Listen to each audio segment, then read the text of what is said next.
Hey guys, AJYT Abbott here, and February has come and gone, and I was busy with Oscar videos at the beginning of the month, so sorry for this being a little bit late, but, we're only on the 9th of the month, so, it's not too big of a worry. So we're gonna be ranking every movie that I watched in February. This is gonna be one that, honestly, I only have like 8 movies that I watched in total that were new releases, so I'm trying to get at least 10 watched every month. It didn't happen this month.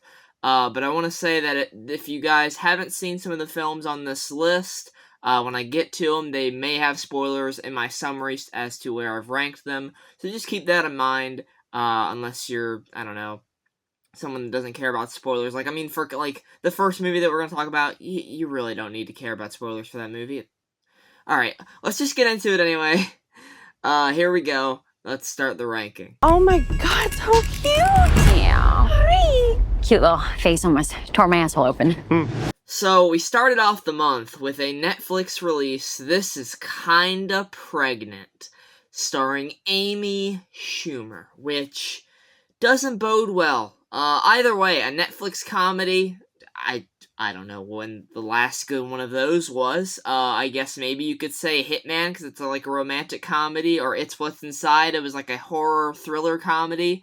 But this is like a straight comedy, starring Amy Schumer, which, she's gotta be in the running for like the least funny person in the entire goddamn planet. And I was not looking forward to this movie, but I knew I was gonna put myself through it anyway, because I don't know, if you've seen Media Dumpster, you know I put myself through some really bad stuff, and this was no different than that.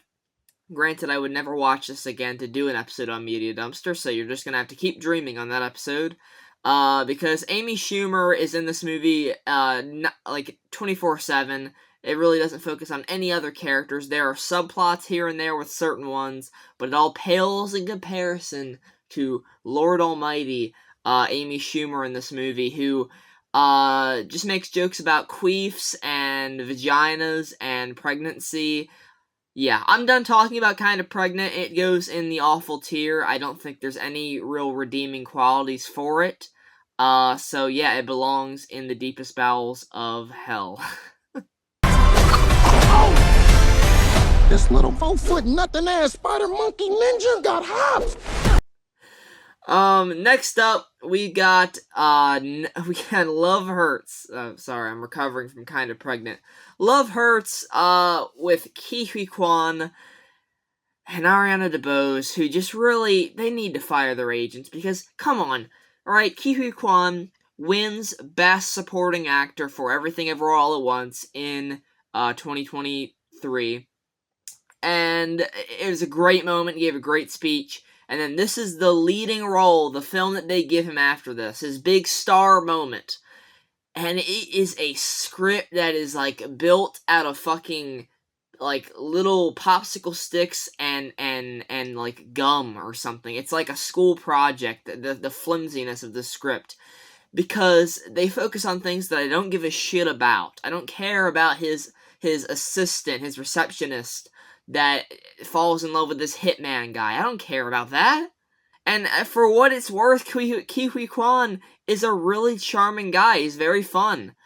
The action, the choreography is really the only fun part of all of it. It's a bad movie, guys. So it goes in the bad tier. It's a big disappointment for me. Ke Huy Quan and Ariana DeBose deserve better. He's like Cupid. With a kink.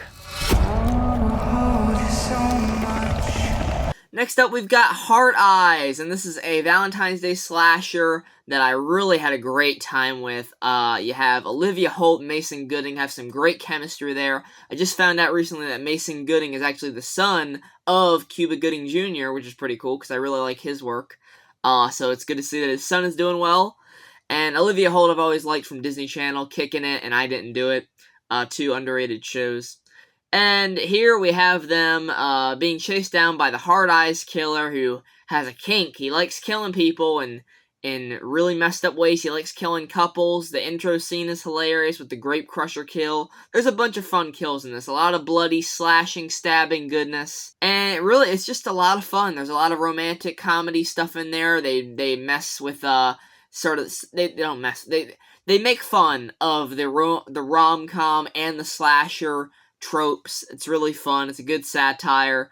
A lot of good messing around with the tropes and stuff in there. I'm rambling at this point.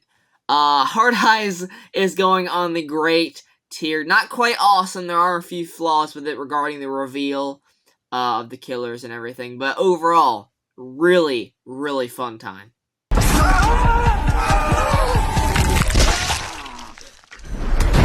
It's going to get you. Next up, we've got Popeye's Revenge. This is another one of those movies where we have a cartoon character. The IP goes into fair use, so now anyone can do whatever they want with the Popeye character.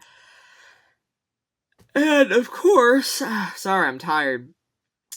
Of course, they give him the horror treatment. Popeye's Revenge is a really bad movie. I'm just gonna get that right out of the gate here. It's damn near Blood and Honey level. It's not quite as bad as, let's say, something like A Mousetrap or The Mean One, but it's not good. He punches his hand through this chick while she's having sex. He kills this guy with an anchor as he slams it into his dick as he's masturbating. And that was pretty entertaining, you know, just from the ridiculousness of it all. They reference spinach. And, yeah, needless to say, this did not need to be made, and I'm sure there's going to be other Popeye slasher movies we have looking forward to. I'm not looking forward to them. But, yeah, Popeye is going in the bad tier. Not quite kind of pregnant level, but holy shit, is it close. Cut, stop, oh, they got me. Next up, we got a bit of an unusual one here. This is Grand Theft Hamlet.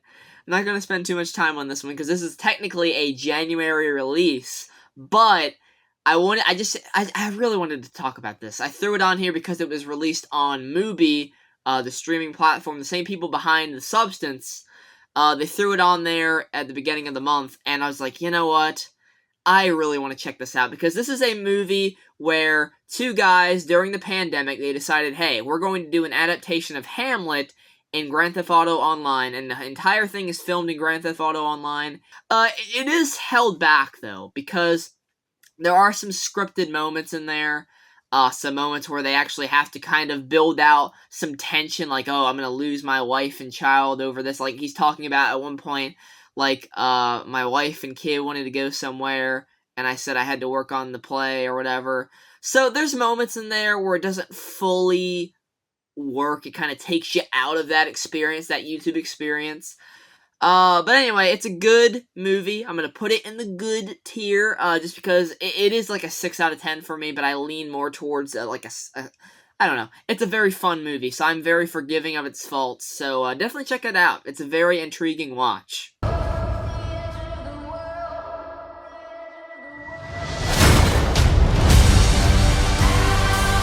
Next up, we've got The Gorge, and this was quite a surprise. This is a romantic comedy, sci-fi action movie starring Anya Taylor-Joy and Miles Teller, two people that I very much enjoy watching on screen.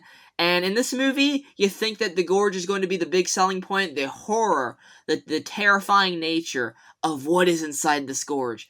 But no, that's really not what the major focus is, and that's not even what the best part of it is. The gorge stuff is actually kind of a little bit underwhelming. It's a bit conventional. But the romance is what is the standout part of this, and what makes me love it so much, because it's so believable. You buy into it. I really love their chemistry together on screen. I like the way they bond, because they're two very broken characters, and they come together to face this threat while also falling in love. And it's just a really wholesome film. You wouldn't expect it, because this is a movie where they're like, hey, you're pretty much guarding, potentially, the gates to hell, which that doesn't end up actually true, but I just found the romance to be a really captivating part of it. It kept me on my toes. I'm looking forward to watching it again. I haven't gotten the chance to yet, but I'm definitely going to, because the performances are just really strong from these two, and I really enjoy their chemistry. So, The Gorge is going in the great tier. Wait for it. Alright, it's time for disappointment again. We're talking Captain America Brave New World, a movie that was plagued by reshoots, unfortunately, and suffered the consequences. Anthony Mackie deserves so much better than this script they gave him. Red Hulk, man, if they had not shown that stuff in the promotional stuff, in the trailers, in the posters, I think that would have been a really nice surprise, a great capper. It would have been a great capper, but no, you're just leading up to this Red Hulk fight, and that's the actual ending fight of the film, so you know where it's going, you know that you're not fighting Red Hulk to kill him, he's not going to kill people, he's just, being corrupted by the leader, which is an underwhelming, MCU villain in and of himself. It's not a smart script, it doesn't feel like a knowledgeable person wrote it. And clearly, judging by all the reshoots, they weren't happy with the original version of it, so they didn't have a clear vision from the start. It's just a real mess of a movie altogether, and it really put a bad taste in my mouth this year. I'm hoping Thunderbolts is going to be really great, because I've loved every trailer they've put out for that. No, no, no, no, no, no, no! Alright, and closing it out for us, the video... Alright, and closing out the video, we have The Monkey. This is the new Osgood Perkins film, the director of Longlegs. It's also being overseen by James Wan, and this is a Stephen King adaptation. Really, those things mixed together, director of Longlegs, James Wan, who produced, obviously, loads of movies like The Conjuring, and he's behind Saw and all of that. But what brings this movie to a halt is that there's just no sense of it ever taking itself seriously. And usually I love movies like that doesn't take it too seriously, and it's very goofy and outlandish. You got Theo James doing a really good job as these two brothers, Hal and Bill, but the way they handle it, it doesn't feel right to me. There's no emotional weight to it. They don't take any of it seriously. And then when there is a moment where they're confiding in each other and apologizing and they're making up after all these years of not talking and having all this built-up trauma and tension between them, it's played for laughs. It's completely played for laughs, and it just wasn't satisfying to me. The kills are great. It's definitely one that I do see myself rewatching in the future. Maybe I'll like it even more, and I'll kind of take those things that I was having, the original thoughts I was having about it being a little bit more of a serious story, and kind of leave those out of my mind, so I'll maybe enjoy it more. Who knows? But The Monkey is sitting at the good tier for right now, and I really want to get that popcorn bucket that Cinemark or AMC released. I need to get that. So let me know what your thoughts were on the February movies as a whole. Are you excited for what we have in store for March? I'm reviewing Mickey 17 as soon as I can see it. I haven't seen it yet. And we got Novocaine coming out as well, upcoming this week, so I'm looking forward to that. I want to thank you all very much for watching. Tell me your ranking down in the comments below, and I'll see you all in the next one. Take care, and goodbye.